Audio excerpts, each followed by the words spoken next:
Nyamwema ubwa mbere na mbere avuka iyo abavyeyi babiri bahuje utwo bita utujene tw'ubunyamwema.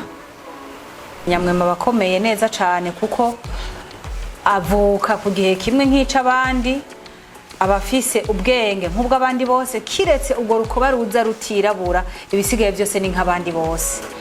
Ariyumvira nk'abandi bose, abafise ubwenge bisanzwe nk'abandi bose, abashobora gukora buri kintu cose nk'uko abandi bose bogikora.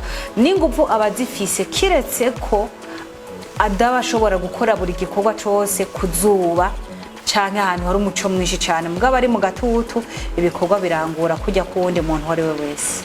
Tuba turi mu maraso. Iyo duhuye rero, haba ku mugabo canke ku mugore, duhuye niho haca haza habura ikicunyunyu citwa melanine, arico gituma urukoba ruza gwirabura, ingohe zikirabura, amaso akirabura.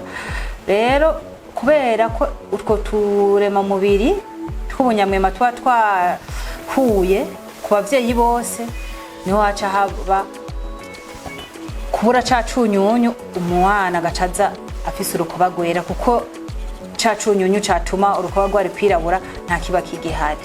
Agacaza afise urukoba gwera, amaso ye atera, imishatsi, eka bigaca bituma adashobora kurinda izuba, agaca agira n'ikibazo c'amaso, kutabona kure, kutarinda umuco.